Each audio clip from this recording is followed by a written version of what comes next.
kwetu, tunashukuru kuja kwenu, kuja pamoja nasi. Tunashukuru kwa upendo wenu kwa mtoto wetu. Tunawakaribisha sana. Mimi ndio nimesimama kuongea kuhusu mambo ya Winnie, maana nimetembea na yeye. Mimi ndio nilikuwa caregiver and I'm also a cancer survivor of breast cancer survivor in 2015. So this journey I know it very well, and I'm going to just talk to us about the journey, about her childhood, about her dreams and the sickness, and then what the legacy will be for us. So in her childhood, Winnie was a peaceful person, she was a smart person, she was clean and organized more than I am. So that is my memory from her childhood. At Word of Life, and she would memorize so much script even at that early age. So her talent was really early tapped. Then the other thing about Winnie was, what you do not know, that she was bullied a lot because of her color. Because she was so dark, some people called her Sudanese, some people called her Cheusi, and she would cry when she was young.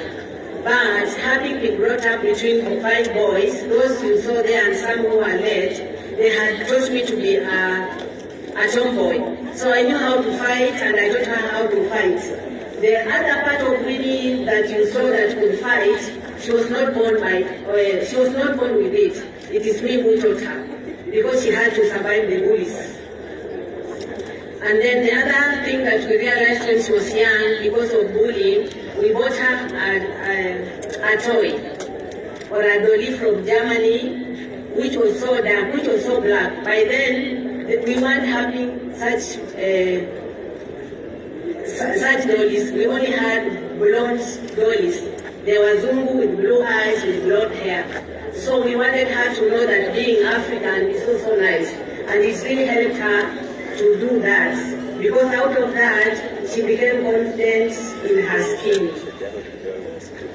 And then after that, after the bullying, now when she was adult, I'm going to talk to you when she became adult.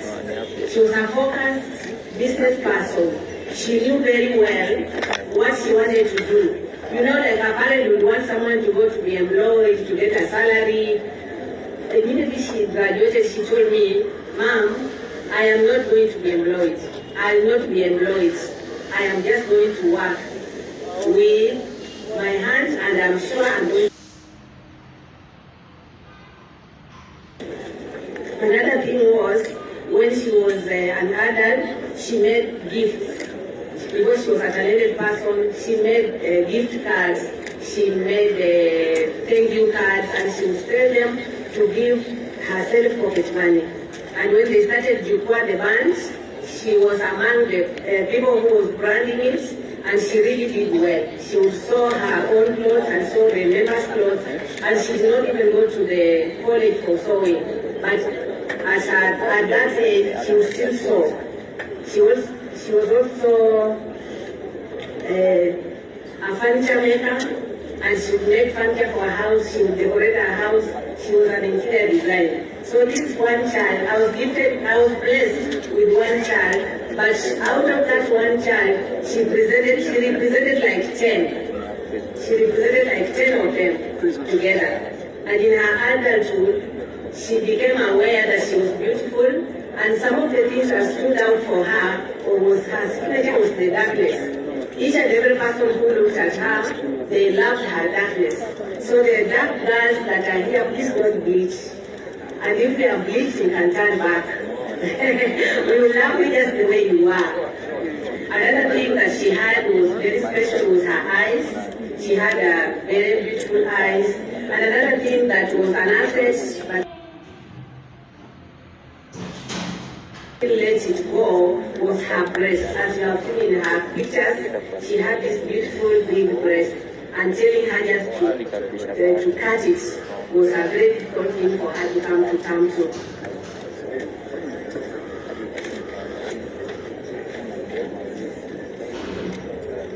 So as Winnie was a performing artist, she loved, in her dreams, she wanted to become a star. So all along she worked. Before the band, she told them, let us not chase the fame, let the fame chase us. So they just presented themselves, they would present themselves as can you imagine presenting yourself as a professional band? By then people want to become stars. So out of that, because they branded themselves well, they were able to be hired by companies with the likes of Safaricom, and they would really pay them well because they presented themselves as professionals. Her highest achievement was the leader series, where she played the leader role. She said that she didn't like the role in the beginning, but the role gave her mileage. We thank you, the media people, we thank you, Lulu, for having given her that chance. People loved the character of Ida, and it was almost her character, because she was exactly like that. Whatever she acted, you wouldn't separate the Winnie and Ida. The two of them was one. Another thing that she did was she was very creative and used to fight sometimes, because she would come and turn over my house and throw away things. Then she would tell me, this is too old, let it go, and me, I'll hold on to it. I don't know what troubles the creative. They don't want to do something over and over. She will come and she just looks for trouble to trouble herself by doing and redoing it and rebranding it. So I came to know that the disorder that she had was called, in her DNA, was called creativity. So for the people, for the parents who are here with children who are creative, just let them be themselves. Do not force them to become doctors. Do not force them to become engineers. Just let them be what they are. Her motto was kindness. She was very kind to each and everyone. She treated each and everyone with respect. Even her house managers here, I tried to tell her to remain in the house. Around, Nyanya, why do you want me to remain? Me, I want to go. I want to go and see my Auntie Ida off. So she really loved people, and she related well with each and everyone. Even the border guys, they took to guys, they still called me, they gave me contributions, they still condole with me, her friends are here. She would relate with each and everyone in your capacity, as your level.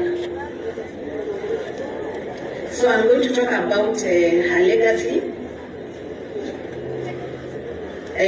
Whatever she achieved, the 31 things she worked with the St. Lauda. Yeah, it's St. Lauda. They worked together with St. Lauda and the national company, a beauty company, to run the 31 days. They had reached to her while we were in Turkey that she does the same again this year, but it was never to be. So, her other work that she did was carrying on the cancer awareness. Not so many people have gone through cancer and say about it. It's like a taboo kind of.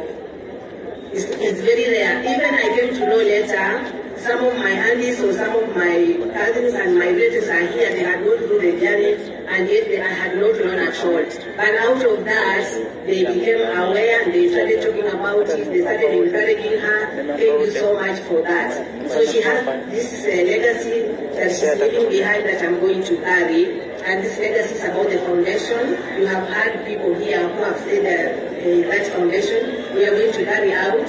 We have started the first phase by paying for people who are cancer sufferers, the NHIF. Because by paying for one NHIF who is not able, you are able to take that person through mileage of about maybe 8 chemos and other tests should be covered. So she was paying for people the NHIF cover just to give a hand back to the society. So she had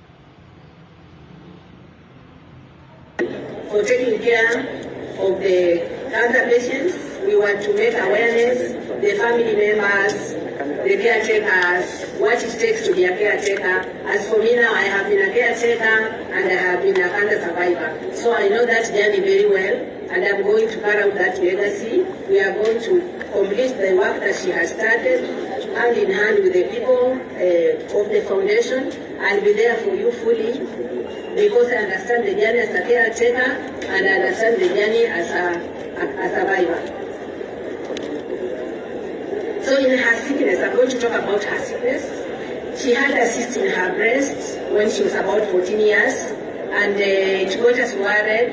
After being tested, it was found to be benign. And then we stayed for a long time again, it was still there. We were going to Aga Khan Hospital. They tested again, it was still there, and it was benign, and then they said, no, it will disappear maybe when she gets children or when she grows up. But it never went away. At a certain point, she was worried because it kept growing. So during the corona time, is the time that she realized around that period that all was not well, because she would get her periods and be in pain, and that in the breast. So until after the periods, then the pain would go away. So it became so bad at a certain point that it never went away. That's when she went to the test, and it was confirmed that it was cancer. So at that particular time, she didn't want each and everyone to know about it. She said that she doesn't want pity parties because people will bring her down. She wanted to be positive, she wanted to be focused so that she can get well faster.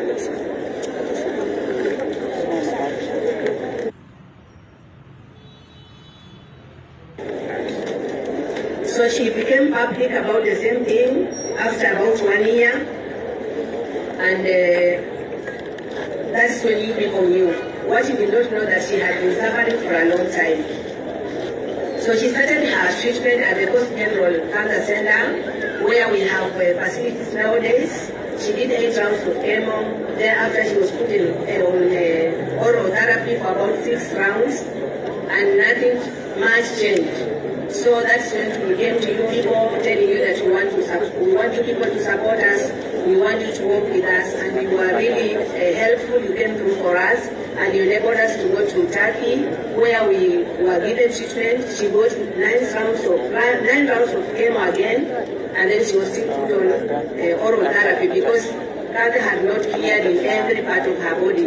By the time we went to Turkey, it was in brain, it was in the both breast, it was in her lymph nodes, it was in the lungs, it was in the stomach. So after the treatment in Turkey, it had cleared from the lungs, it had cleared from the stomach, and the brain. They did what is this cyber knife? So it kept it under control. By the other parts, when we came back, it forced us to go back. So on the 3rd month while we were here, because we had worked out the cost of being there and coming back, the cost of coming back was lesser than the cost of staying over. That's why we came back. So she deteriorated in the 3rd month, and that is when she did her last video that you people came through for us, and we were able to go back immediately.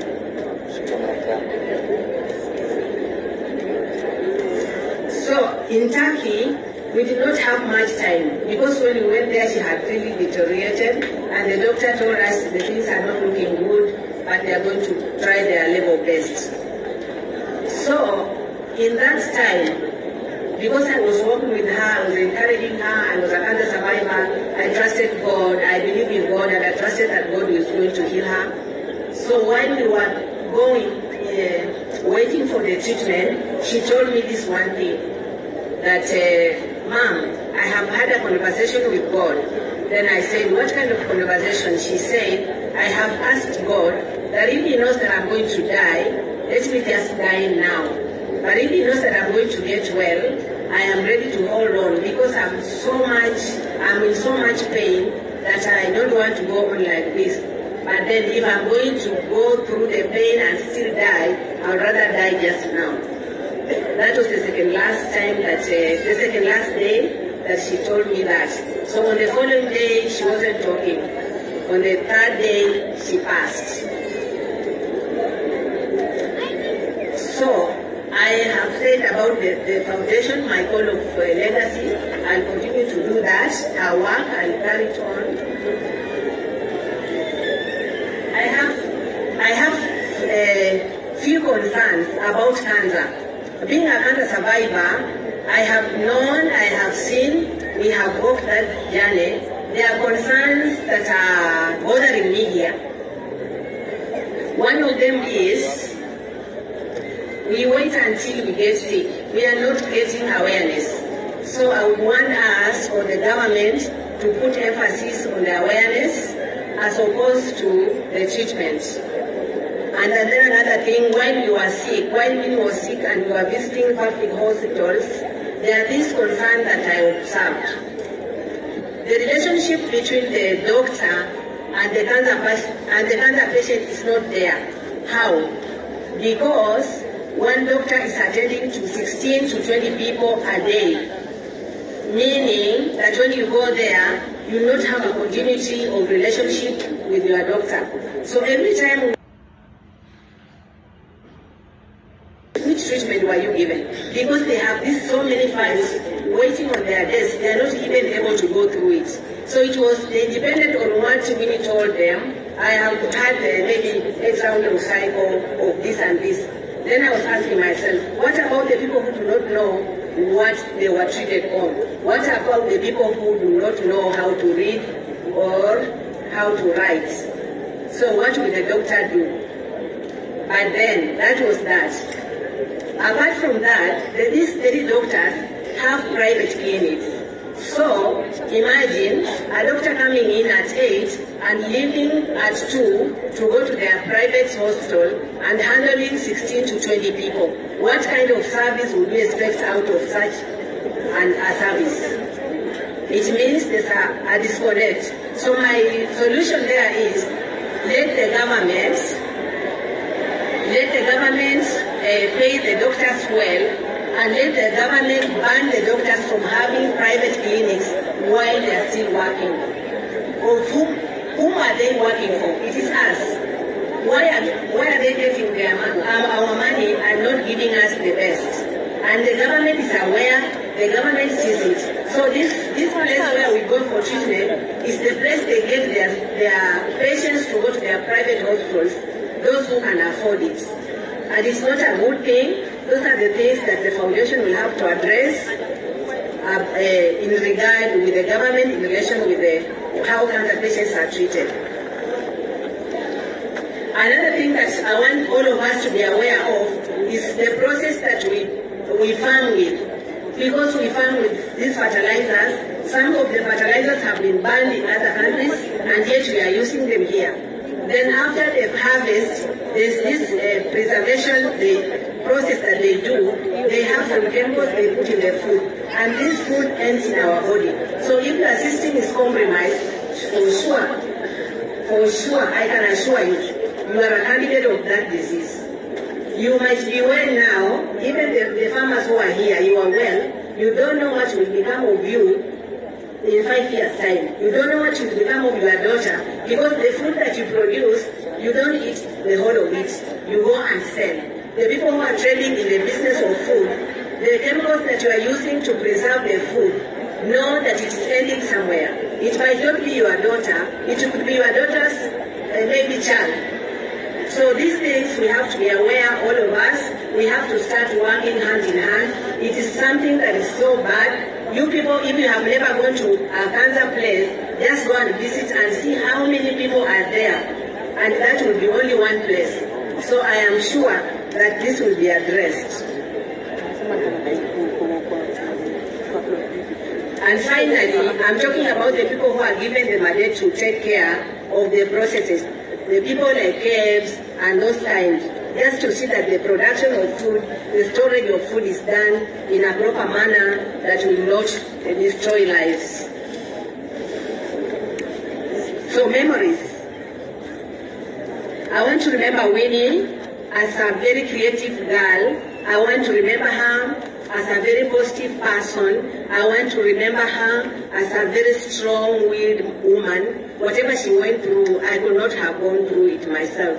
Because my process took so short, the cancer that I had was discovered in the first stage. So the treatment really took very short. And look at Winnie, it was discovered when it was late. She started the treatment when it was late, and it took 3 whole years and took her life away. So please, please, please be aware of yourself, be cautious, and stay healthy.